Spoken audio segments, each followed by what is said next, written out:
The sun baked the Arizona desert until the air shimmered like a mirage. Heat rolled across the outdoor shooting range in slow, visible waves, turning the distant mountains into blurred shadows. It was the kind of afternoon where even seasoned shooters rushed their drills just to escape the heat. That was when they noticed her. She stood alone at lane 12, far from the clusters of men laughing near the benches. No crew, no chatter. Just a woman in a plain gray hoodie, sleeves rolled down despite the temperature, baseball cap pulled low enough to hide her eyes. Her build was unremarkable, lean, compact, easy to overlook. And they did overlook her. At first, she lost, one man chuckled, resting his rifle on the table. He wore a contractor's patch and mirrored sunglasses, the kind that never came off. Or just bored, another replied, sipping from a plastic water bottle. Then they saw her open, a long, weathered rifle case. Not flashy, not new, scratched at the edges like it had been dragged across stone more than once.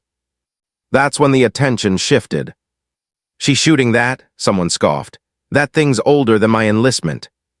A few laughs followed, easy laughs, confident laughs. The range officer walked by, clipboard tucked under his arm. "Ma'am, you planning to shoot?" She nodded once, no smile, no explanation. "One round only," he said. "Range is closing soon." "That's fine," she answered. Her voice was calm, too calm.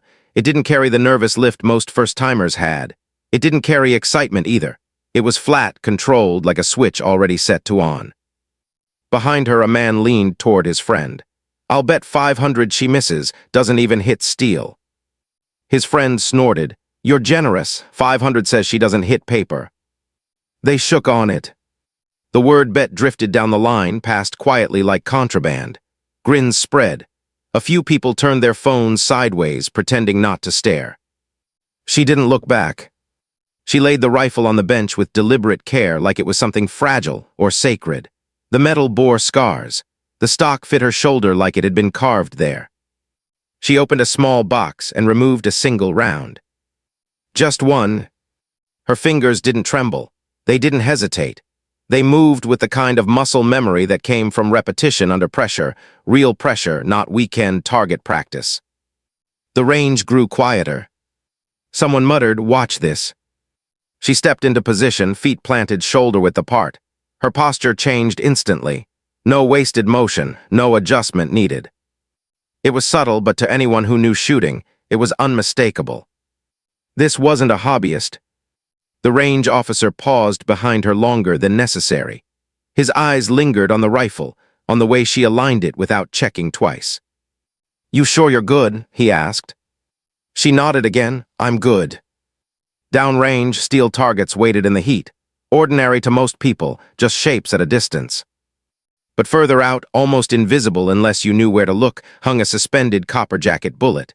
A challenge someone had rigged earlier for laughs. No one had hit it. Not once. The woman settled her cheek against the stock. The world narrowed. Noise faded, heat vanished.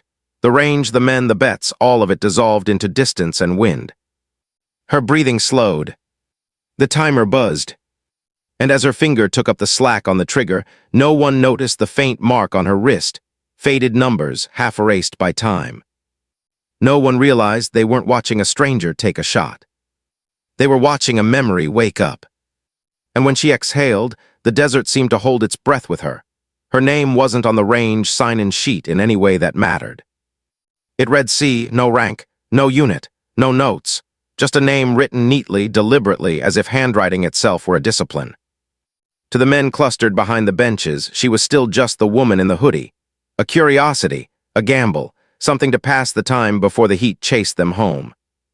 But had spent years learning how to disappear in plain sight. She learned it in places where standing out got people killed, where silence wasn't peaceful, it was tactical, where every movement had consequences measured in lives, not points on a scoreboard. 18 months ago, she'd turned in her rifle for the last time. Not because she wanted to. Because command said it was time. Because the doctors said the nightmares wouldn't stop if she stayed. Because after Kandahar, something in her had cracked just enough to let doubt in. Now standing at lane 12, that doubt hovered again, quiet, patient. The men behind her shifted, still whispering. She's lining up like she's done this before, one said. Everybody thinks they're special, another replied. Just wait. Heard them, of course she did. Her hearing had been trained to catch murmurs under rotor blades, to isolate a single voice in chaos. But she didn't react. She never reacted to noise that didn't matter. She focused downrange. Distance measured. Wind, light crosswind from the west, inconsistent. Heat mirage, moderate, bending the sight picture just enough to fool amateurs. She adjusted without thinking. The suspended bullet glinted faintly, swaying almost imperceptibly. A stupid challenge, a novelty trick, but it made her pause not because it was hard. Because it reminded her of a different shot. Different desert. Different target. Different consequences. For a fraction of a second, Kandahar bled into Arizona. The rooftop, the call over comms, the hesitation everyone pretended didn't exist, the shot she took that saved her team, and the one man she never forgot seeing fall. Her jaw tightened. This wasn't that. This was a range. A choice. One round. Behind her, the range officer cleared his throat. Shooter ready. She raised her hand slightly, a signal, not a question. I'm ready. Her voice carried more weight than its volume suggested. It made the officer straighten without knowing why. Someone laughed nervously. $500 says. The sentence died when she slid the bolt forward. The sound was soft, precise, final. Phones came up now, no longer pretending. Someone zoomed in, someone else whispered, watch her breathing. Exhaled slowly through her nose. In her mind, the checklist ran itself, ingrained through years of repetition. Sight alignment. Trigger control. Follow through. No rush. She wasn't trying to impress anyone. She wasn't trying to win money or make a point. She was answering a question she'd been avoiding for 18 months. Was it still there? Her finger rested on the trigger, pressure building gradually, like a tide instead of a snap. The wind shifted. She adjusted again, barely perceptible, a fraction of a correction that most shooters wouldn't even consider. The range officer raised his hand. Fire when ready. Time stretched. Sweat ran down a man's temple somewhere behind her. A phone slipped slightly in someone's grip. A bet that had felt funny a minute ago suddenly felt reckless. His breathing slowed until there was nothing left but the space between heartbeats. And in that space, silent, razor-thin, she committed. The trigger broke. Not sharply. Cleanly. The rifle spoke. And as the sound echoed across the desert, no one yet understood that they had just crossed the point of no return, that whatever happened next would change how they remembered this afternoon forever. The rifle's report cracked across the range, sharp, controlled, almost polite. It wasn't the thunderous boom people expected. It was the sound of something done correctly. For a fraction of a second, nothing happened. No clang. No dust kick-up. No obvious miss. A few of the men behind her leaned forward, already forming grins. Then the first steel plate rang. A clean, unmistakable ping that cut through the desert heat like a bell. Dead center. No wobble, no scrape. Okay, someone muttered. Beginner's luck. But the sound didn't end there. A heartbeat later, barely enough time for anyone to breathe, the swinging target downrange stopped moving. Not slowed. Stopped. It hung frozen in the air, chains pulled taut as if time itself had hesitated. Then came a sound no one at the range recognized at first, a sharp, metallic snap, followed by a hollow clatter. The target split cleanly down the middle. Two halves fell away from each other, crashing into the dirt with a dull, final thud. The chains snapped loose and whipped uselessly in the air. Silence slammed into the range. No cheers. No laughter. No movement. Someone's phone hit the bench, forgotten. A man whispered, That's not possible." Dust drifted slowly where the target had been. Heat shimmer bent the air, and between the two fallen halves, something else glittered briefly in the sunlight. Copper. Tiny fragments, spinning and tumbling as they lost momentum, too small to see clearly unless you knew exactly what you were looking at. The suspended bullet was gone. Not knocked aside. Not grazed. Not missed. It had been hit dead on, split so precisely that its jacket had peeled apart midair, sending two perfectly balanced trajectories forward.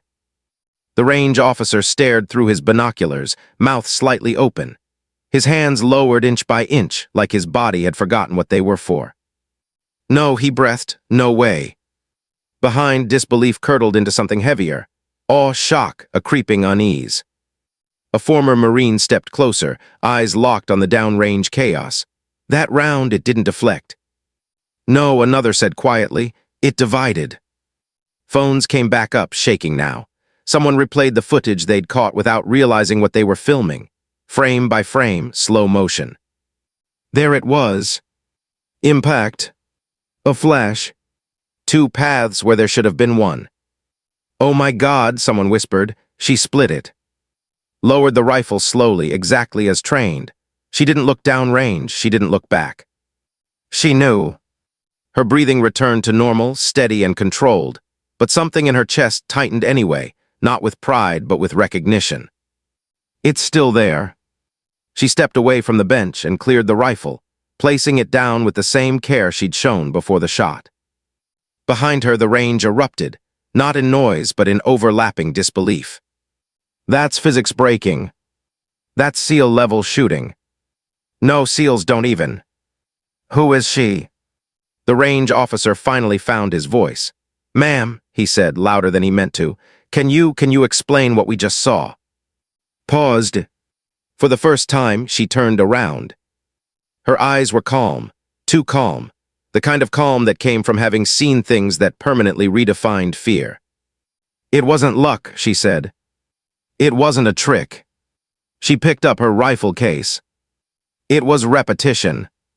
That answer landed harder than any boast could have. A man swallowed, you military. She hesitated, just a fraction too long to be nothing. Yes, she said. One word. That was all it took. Because now the bet didn't matter. The money didn't matter. The range didn't matter. They weren't watching a stunt anymore. They were standing in the aftermath of something rare and dangerous to underestimate. And as the silence stretched, one thought crept through every mind present. If that was what she could do with a single round. What else had she done when it really counted? The men behind her stumbled over themselves, phones still recording, minds racing. The air, already thick with heat, now felt electric, as if the desert itself had taken a breath and was holding it. One of the contractors finally stepped forward, voice tight. Run that again? I don't understand. That's impossible. Remained still, calm, almost statuesque, her hoodie damp with sweat that hadn't existed a moment ago. The gun case in her hands seemed like an extension of her body. She didn't flinch, she didn't defend herself. I only asked for one shot, she said, her voice quiet but precise, carrying over the desert wind just enough to be heard. There was no arrogance, no flourish, just truth, simple and undeniable. The range officer swallowed, blinking as if the heat had scrambled his vision. Ma'am, you know that suspended bullet, that thing was real. It was a real challenge. No one has hit it in years, not one. And you split it. Nodded slowly, I know. That small acknowledgement was all it took. The men around her froze, unsure whether to laugh, cheer, or panic. Their bets, their smirks, their bravado, it all evaporated into the dry Arizona air. One former Marine, leaning against the bench, finally spoke. You're telling us you used to— He stopped himself, eyes widening. You're a SEAL. Didn't flinch, she didn't confirm with pride, just one word low and steady. Yes. Silence fell, heavier than the summer heat. Phones tilted down, hands dropping slowly to sides. The reality of what they'd just witnessed wasn't sinking in yet. They couldn't process it. One man muttered, half to himself, I've seen a lot of shooters in my life, I've never seen anything like that. Behind, a younger shooter, maybe 19 or 20, finally found his courage. How is that even possible, physics-wise? I mean, he trailed off, realizing the absurdity of trying to rationalize what had happened. Picked up the rifle case again, closing it with deliberate care. Every movement precise, every motion measured. She wasn't performing, she was leaving. But before she could step away, one of the contractors, older, hardened, tattoos peeking from his sleeves, spoke again. His voice was low, tense, almost a growl. "Wait, who are you really?" Her eyes met his, calm, flat, empty of anything unnecessary. "I was someone who had to be there," she said. Her voice carried the weight of countless nights spent crouched on rooftops, counting heartbeats, judging wind, measuring distances, making impossible decisions. "I've done what most people can't even imagine." The words hit harder than any rifle report. Someone stammered, You saved lives." She didn't answer, not yet. The range officer cleared his throat. "Ma'am, we can't just let that slide. People need to know who." Interrupted softly, firmly, "No, they don't, not yet." A hush fell again. The desert wind stirred dust along the bench. Somewhere behind, a phone buzzed, recording still active, capturing every frame. And then came the unspoken realization. This wasn't a woman doing a trick. This was someone who had lived life on the edge, who had survived and trained, who could do things that no one in that range could even comprehend. One of the men, whispering to a friend, summed it up. That wasn't shooting, that was art." Shouldered the rifle case and stepped back. The sunlight caught the curve of her face, highlighting eyes that had seen both war and silence, both victory and loss. As she moved toward the exit, another man called out, "Wait, the target's the split, can you?" She didn't look back, she didn't answer. But as she disappeared down the lane, a faint smirk touched her lips, a smirk that said more than words ever could. She wasn't done proving herself. And somewhere in the back of the range, a crowd of stunned men realized that the bet, the money, the joke, they had all just witnessed the beginning of something legendary. Because now, everyone wanted to know what else she could do. And she had already decided she would show them, on her terms. The desert wind stirred, carrying dust across the lane, and a single thought hung in the air, sharp as the bullet that had just split. This wasn't over, not by a long shot.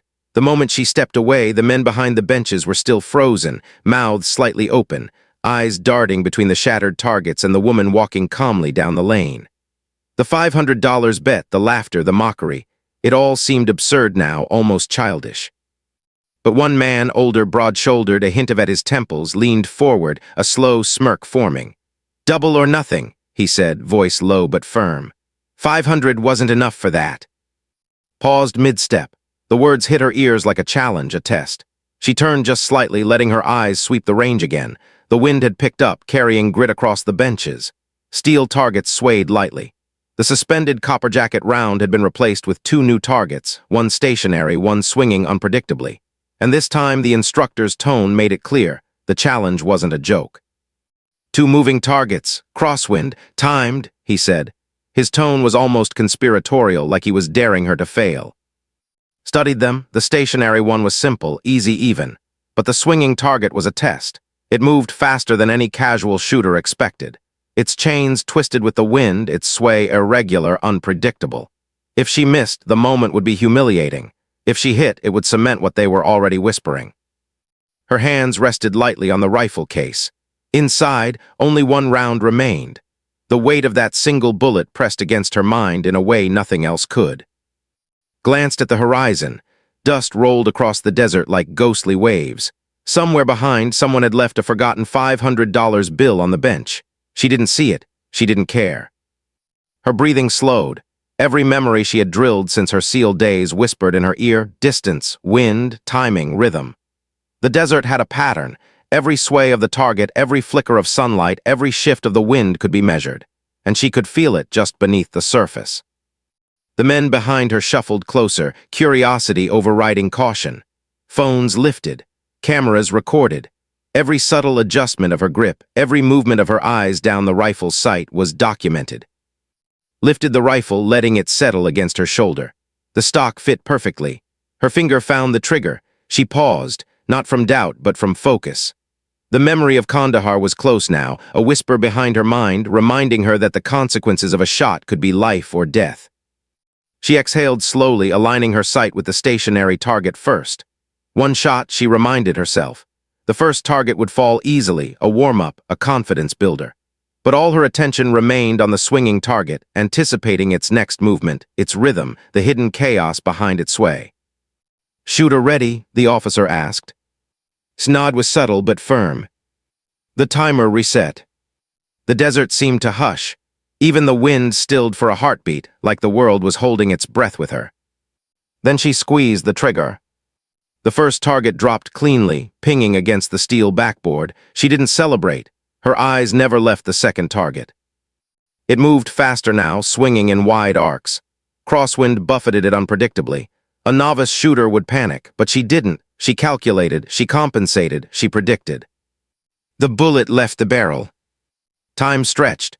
The projectile flew in a perfect arc, compensating for the wind, for the swing, for the subtle ripple of heat in the desert. The target froze mid-swing. For a heartbeat, it hung in the air as if suspended by invisible threads. And then, with precision that reason, it collapsed sideways, falling cleanly through its hinge. A delayed hit, calculated, intentional. The men behind her exhaled collectively, some in awe, some in disbelief. Phones captured every frame, but none of them could understand the mental calculations, the experience, the training, the sheer control it took to pull that off. Lowered the rifle slowly, almost ceremoniously. Her hands were steady again, calm. She turned away from the range and began to step down the lane.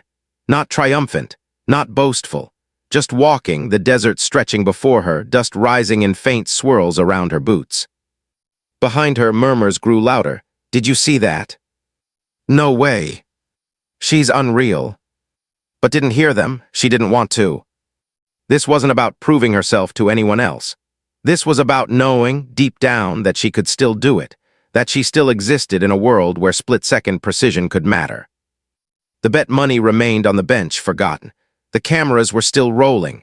The legend was forming, even without her acknowledgement. And somewhere in the back of her mind, a quiet thought lingered. This was only the beginning. Because the desert, the targets, and the men behind her weren't the real challenge. The challenge was whether she could step back into the world she had left behind and survive the ghosts waiting there. And she was ready, shouldered the rifle, and walked a few steps away from the benches, but the desert heat didn't comfort her. It stirred memories she thought she had buried. The Arizona sun felt different but somehow familiar. The same harsh glare, the same dry wind, the same quiet before chaos. Her mind flickered back to Kandahar. The rooftop, the chatter of radios barely audible over rotor blades, the tension that made every heartbeat thunder in her chest. The corner where a team member crouched, trusting her with the shot that could save 12 lives. And the other, one man she couldn't save, falling through dust and shadow, a face she still saw in sleep. Her pulse picked up. This was Kandahar, not yet. But the fear, the pressure, the responsibility, it pressed against her chest like it was alive. "Shooter," the range officer's voice broke through the haze. Exhaled, she raised the rifle again. The wind had shifted. The swinging target moved faster now, teasing the limits of perception. One round remained in the chamber. One chance. One chance to prove herself, not to them, not to the cameras, not to the bets, but to herself. Her finger rested lightly on the trigger. She closed her eyes for a heartbeat, feeling the tension in her shoulders, the steadiness in her grip. She imagined the shot she had taken in Kandahar, just long enough to remember the control it required, the precision, the courage to pull the trigger despite fear. She opened her eyes. The desert stretched endlessly. Dust swirled across the lane, blurring edges, warping reality. The swinging target danced in the crosswind, almost mocking her hesitation. She squeezed. The rifle kicked gently. The first target dropped immediately, pinging against the steel. But all eyes were on the second, moving faster, swinging wider. A novice would have flinched, but's mind moved faster. She calculated drift, velocity, wind speed, heat shimmer, all the variables that existed in the real world but rarely on a civilian range. She adjusted slightly, imperceptibly, aligning her shot with a precision that seemed impossible. The bullet left the barrel. Time slowed. The target froze mid-swing, suspended as if gravity had forgotten it. Then, just like that, it collapsed sideways, perfectly cleanly hitting the ground with authority. A delayed hit, calculated, intentional. The men behind her gasped, phones zoomed, no one dared move. Lowered the rifle, her hands steady, calm, almost eerily composed. Somewhere deep inside, a different battle raged. The echoes of Kandahar, the guilt, the adrenaline, the split-second choices, still lingered. But for the first time in months, she realized something. She could still do it. She could still exist in a world that demanded perfection, focus, and courage. Her breathing returned to normal. She exhaled slowly, savoring the rhythm. The desert was quiet again, except for the faint rattle of the fallen target. The range officer finally spoke, awe in his voice. "Ma'am, you didn't just hit them, you dominated them." Picked up the rifle case. She didn't answer. Her eyes scanned the horizon instead. The wind carried whispers of dust across the lane, shifting like ghosts of her past. One of the contractors muttered, almost to himself, "She's not just a shooter, she's a ghost." Walked down the lane, away from the benches, away from the disbelief. Her boots kicked up little clouds of sand, a rhythm almost like a heartbeat. She didn't look back. And behind her the cameras kept rolling, the men kept whispering, the legend was already forming. But she didn't care about legends. All she knew was this: the hardest part wasn't splitting a bullet. It wasn't hitting impossible targets. It was picking up the rifle at all, and facing the ghosts she couldn't outrun.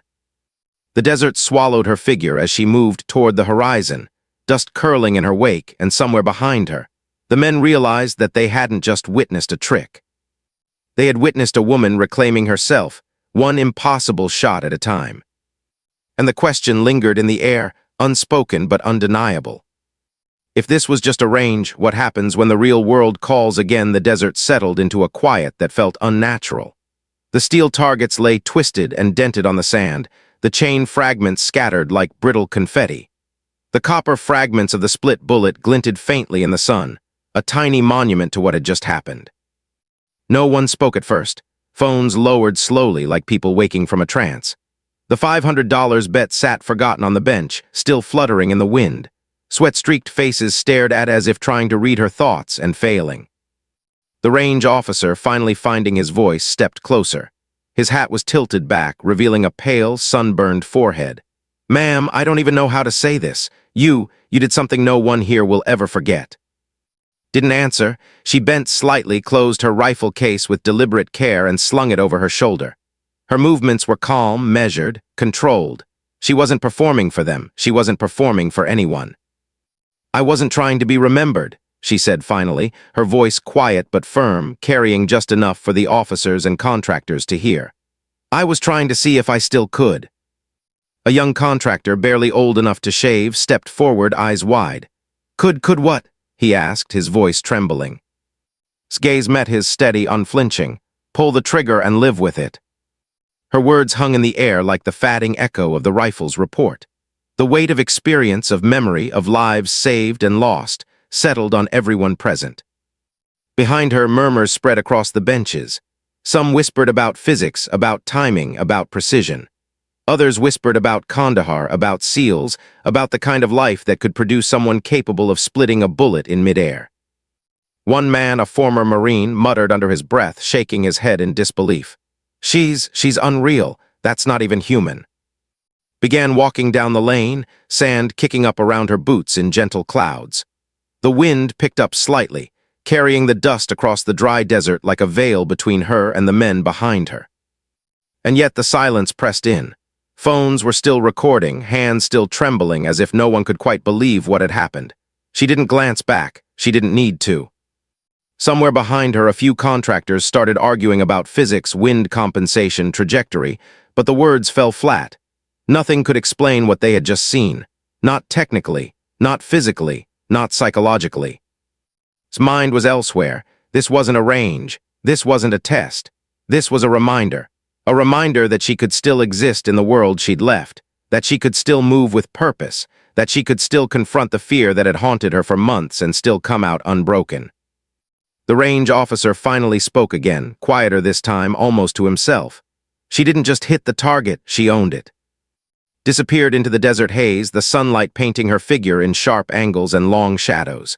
The legends forming behind her on phones, in whispers, in awestruck glances, would spread quickly. Social media would light up by nightfall. Headlines would call it impossible. Physics would argue. Experts would debate. But didn't care about any of that. For the first time in years, she felt the strange, light thrill of freedom. The freedom that came not from fame or recognition or money, but from the simple act of mastering herself, of facing her fears, of proving that she could still act decisively, with precision, without hesitation. Somewhere behind, a lone $500 bill fluttered in the desert wind, half buried in the sand. It remained unclaimed, a tiny testament to what had been wagered and what had been earned in ways no money could measure. Paused at the edge of the lane, looking out at the horizon. The desert stretched endlessly, a blank canvas under the blazing sun. For the first time since Kandahar, she felt a quiet pulse of anticipation, almost like the desert itself was waiting for her next move. Because she knew, deep down, the world would recognize her soon enough. Contracts, interviews, fame, they would come. People would call her a legend. The internet would claim her. Headlines would scream her name. And yet she smiled faintly, because next step wasn't about recognition. It was about control, about choosing when to fire, about surviving herself. And in the desert silence, with dust swirling like a curtain around her, one thought pressed forward, unspoken but sharp as the rifle that had just split a bullet. Tomorrow they will all want to see what I do next. By nightfall, the footage was everywhere. Phones uploaded clips faster than anyone could blink. Social media feeds lit up with titles screaming "impossible shot" and "the woman who split a bullet." Views skyrocketed. Comments poured in physics debates, awestruck speculation, disbelief. Millions watched the replay, frame by frame, slow motion looping the impossible split. People paused, rewound, froze the frame where the copper fragments glittered in the sunlight. Experts argued online, "That's not physically possible." Veterans murmured, "Only a SEAL could have done that." And yet no one knew the truth. No one knew that the hardest part wasn't hitting the targets. The hardest part was picking up the rifle after all the ghosts, the memories, the lives lost that still lingered in the dark corners of her mind. Kandahar, the rooftop, the choice that had haunted her for years, they were with her even now, like shadows stretching across the desert heat. Drove alone into the darkening Arizona desert. Her truck bounced lightly along the dusty, headlights cutting through the twilight. The desert stretched endlessly ahead, a vast canvas of nothingness, freedom, isolation, relief, and quiet, the first quiet she had felt in months that didn't feel like it was trying to kill her. The world would know her soon enough. Contracts, interviews, fame, people would call her a legend, but none of them would understand what it had truly cost her. None of them would understand the weight of knowing she had taken lives and saved them, all in the blink of an eye. None would know the quiet, knowing question she asked herself each night. Can I live with what I've done? Can I keep surviving myself? Her phone buzzed once, a notification from a social media account that had already recognized her face from the range footage. She didn't check it. Fame wasn't hers to take. Recognition wasn't what mattered. The desert wind whistled across the empty road, carrying grit and the faint scent of sagebrush. She lowered the window and let it fill the cab, letting it carry away the tension that had gripped her chest all day. Somewhere behind her, the $500 remained on the bench, fluttering in the wind. Forgotten, a trivial wager in the face of legend. A joke turned unforgettable reality. Exhaled slowly, gripping the steering wheel. For the first time in a long time, the silence didn't scare her. She had faced far worse, lived far longer in situations where every second counted, and walked away with her focus intact. Yet a thrill coursed through her, a quiet recognition that the world would come looking for her. They would want to see her perform impossible feats again. They would want answers she had no intention of giving. They would want the spectacle. She smiled faintly, thinking back to the desert range. The men frozen behind their benches, the disbelief, the awe, the whispers that would turn into headlines and the headlines that would turn into legend. But wasn't a legend yet. Legends could be claimed by others. She was something far more dangerous. Someone who had mastered herself, someone who had faced the impossible and made it real. Her headlights cut across the horizon, illuminating nothing but empty desert. The road ahead was long, uncharted, and quiet. And as she drove into the darkness, one thought remained, sharp and clear as a rifle shot. The world saw the shot, they didn't see the cost, they never would, and that was fine. Because had survived the impossible. And she would survive whatever came next. The desert stretched endlessly before her. Dust swirled behind her like a ghost. And somewhere, just out of sight, the legend began to take shape, not because she wanted it, but because the world had no choice but to notice.